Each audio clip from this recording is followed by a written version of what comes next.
What's going on, guys? Welcome back to the channel. Back here with all my friends at Buell Motorcycles, who, yes, are truly my friends, going on another ride with Bill Melvin, the CEO. And I really, let me get away from the stories. I really want to stress the fact that so far, this will be my second ride on this motorcycle. Both have been with the CEO of the company. Very uncommon with other manufacturers. Not trying to throw any shade, just saying this man is about that life, and I appreciate him. Thank you, Bill. Thank you for this opportunity. But we're not going alone. I'll show you who else is going. So also on the ride, Jacob Stark. This is the guy that's responsible for this thing. He is the head engineer on this bike. Working tirelessly to make improvements. This is version 2, which we'll talk about in this video. And then a lot of you will recognize this guy. Yeah, Buffalo Chip. You can say hello to the people. What's going on, people? Come to Sturgis next year. If you didn't make it this year, we're going to be here with Buell doing some drifter cross at the Buffalo Chip, 5:30 tonight. Hope to see you there. Hey guys, quick note, as I'm editing this, I've decided to move a few things around. So the next clip you'll see is CEO Bill Melvin telling you what changes have happened to the Buell on version 2. Then I'll put the test ride, and at the end, I'm gonna tell you they have finally announced their MSRP, as well as when this bike will go into production, so stick around to the end of the video for that. The seat got lower than the version 1. The version 2 seat is a little bit lower, and it's a little bit narrower, so when you pull up to a stop sign, your feet are a little more comfortable. All of them have Saddlemen seats now. So Saddlemen is going to be the seat on the bikes. And okay, so that's confirmed, that's final. Yeah, those guys are great. Dude, they're Saddlemen out of the box. Good job, Bill. Saddlemen's out of the box. Pretty much this seat is going to probably be what the seat is. We made a few small tweaks to the cooling system. Now I noticed the radiators are raw. A lot of people like that, including myself. Yeah, we did two. We did some of them raw, some of them black. Yep. We put in we got a new overflow canister. We changed the light just a hair.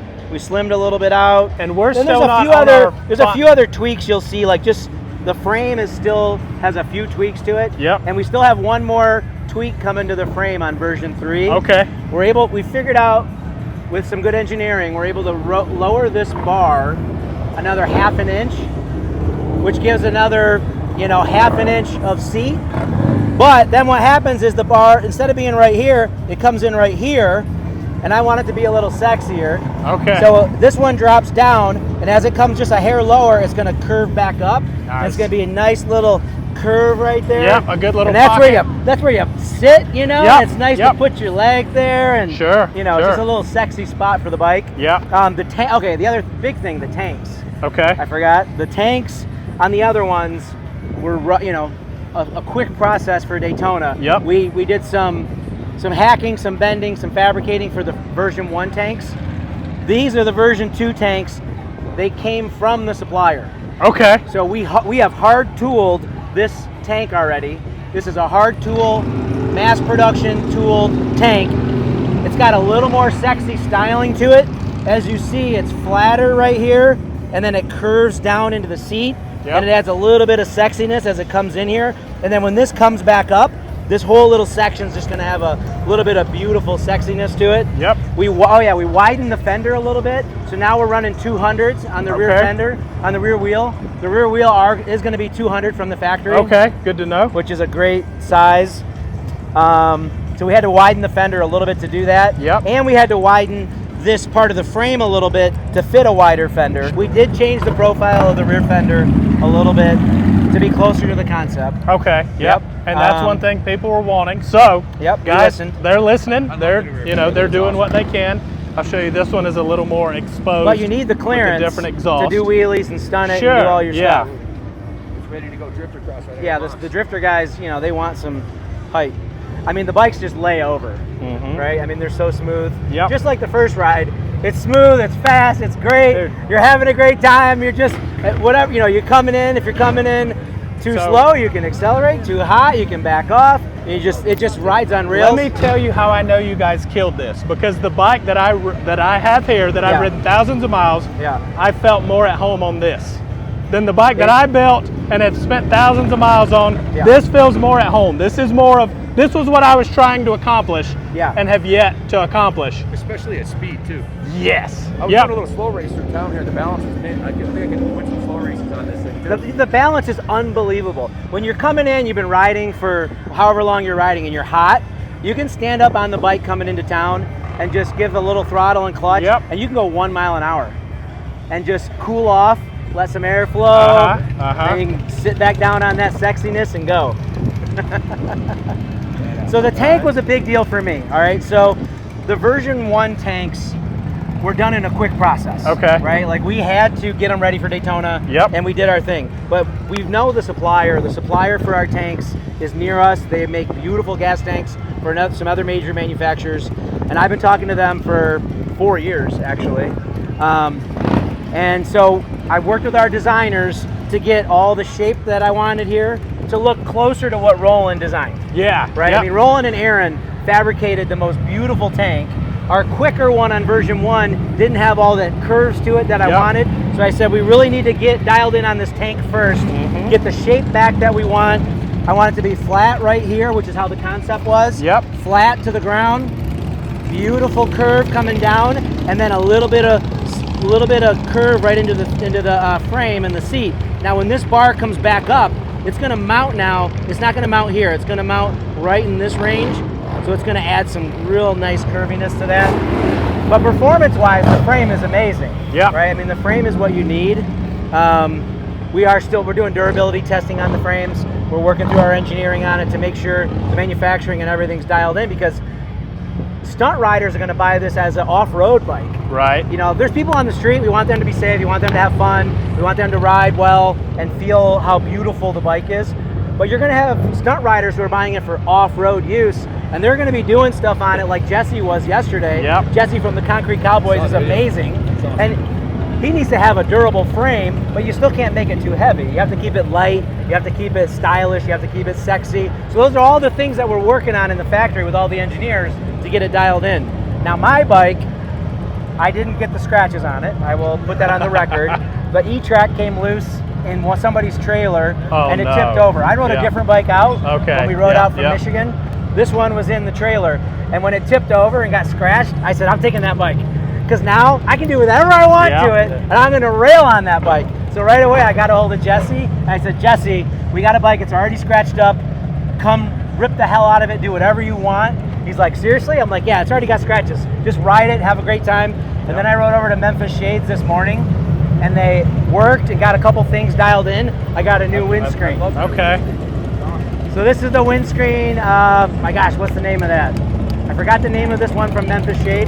But the what? T-Sport? No, I forgot the name. But it's beautiful.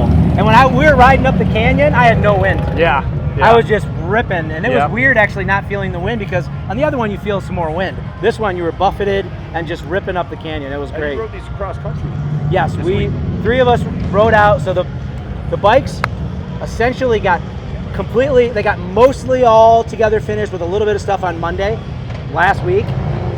Tuesday, final finishing touches, put the windscreens on them, check the chain, check the fluids, check the gas.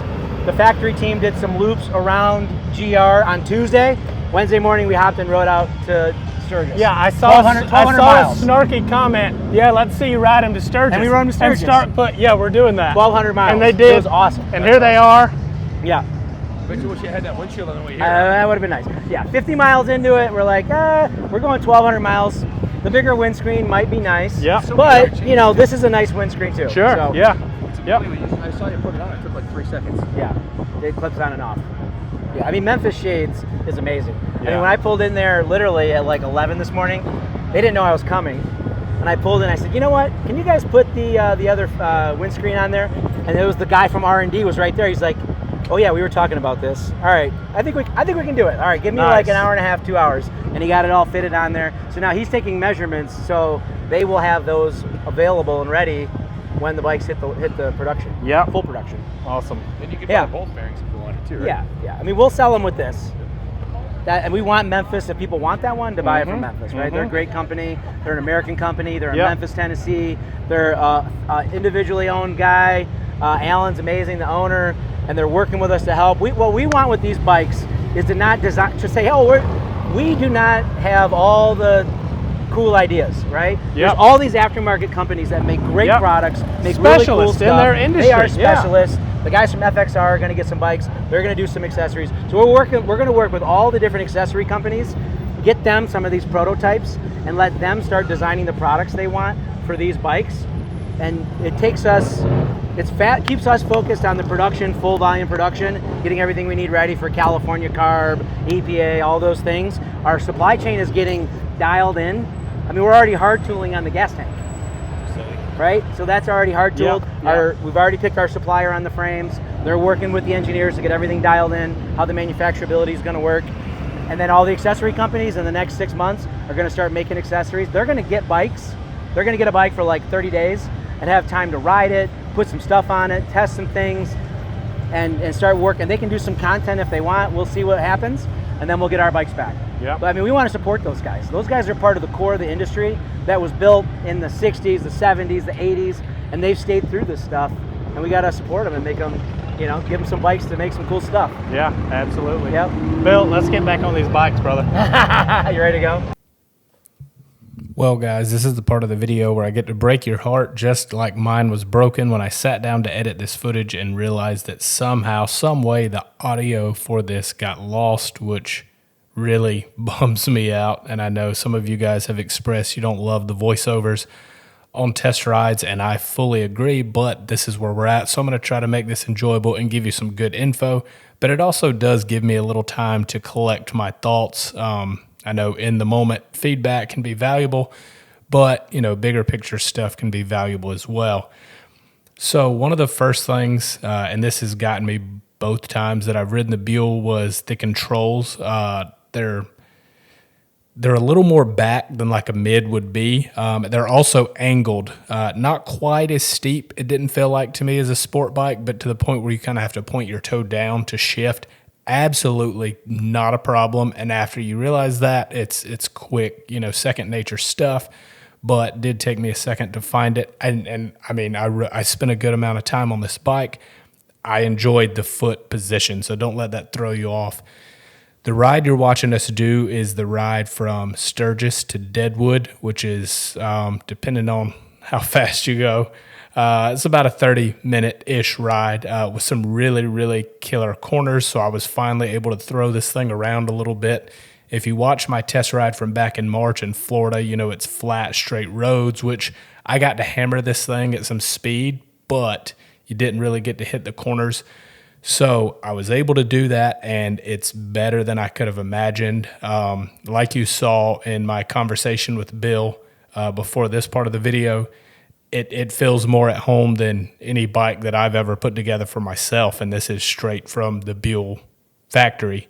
So hats off to them for what they've accomplished on that. Obviously, when I get mine, I will change things to customize it, personalize it, make it my own. But the good thing is you don't have to. Like with my Harley Davidson, I've got roughly $8,000 in the motor. Haven't touched the suspension, but I did do all my homework. If I were going to do the suspension on the current bike that I have, I would probably be looking at about $9,000 to get it to the level that I want it. This bike, both of those boxes are ticked. Same thing, small things like Bill said, the Saddleman seat coming factory. I typically run a Saddleman. I don't have a deal with Saddleman. I wish I did, but I run the Saddleman. This bike is running the same exact risers I have on my personal bike, slightly lower, which I, in hindsight, would have done. I don't know which risers will come on this. I didn't ask, and I find it hard to believe that it'll be the Roll and Sand Sector risers, just because for the risers and gauge relocation on my bike, I think I spent about $1,000. So I don't know. Maybe it will. I mean, Roland designed this bike, but as you can see, we're hitting some pretty good speeds here, and this bike feels extremely stable at those speeds. It takes the corners well. I always self-admittedly tell people that I'm not the greatest in corners. It's confidence inspiring where I was laying it over and hammering on this thing, especially on the way back as I had, kind of refreshed my memory of the feel of this bike. So let's jump into the numbers really quickly. And I'm going to read you Buell's email just to make sure I don't mess anything up. Buell Motorcycles is excited to announce that orders for the eagerly anticipated Buell Super Cruiser will officially open September 12th, 2024 to pre-order customers at a special introductory price of $23,900. After that, they'll be available to the general public at a base MSRP of $25,900. So if you did that $50 pre-order, you saved yourself $2,000, which is awesome. The Buell Super Cruiser targeted to start production in the fall of 2025. A lot of people seemed upset by that, but I've been following this project since day one, I feel like, and it's always been 2025 as a production date from what I can recall. So November 12th, it'll open up where you can place a $1,000 deposit to secure your build and lock in that introductory price where you save yourself a little bit of money. Obviously, then you'll have to pay for it after that. Guys, I cannot stress enough how good this bike is. And this is not a dig at any other manufacturer, but this thing is leaps and bounds above any, this is still a stock bike, if you will. It's so far beyond any stock bike that I've ridden. I'm very excited about this bike. It's going to force Harley Davidson and Indian Motorcycles to show us what they can do at that $25,000 price point, because, yeah, that's a lot of money, but as I've said many times, I got $32,000 in my Harley, and it falls short of comparing to this Buell in pretty much every way. So the end of the day, I mean, same thing, Lowrider S, 20-something grand. Think about it, guys. Let me know what you think in the comments. Thanks for watching the video. Like if you enjoyed it, and I'll catch you guys in the next one.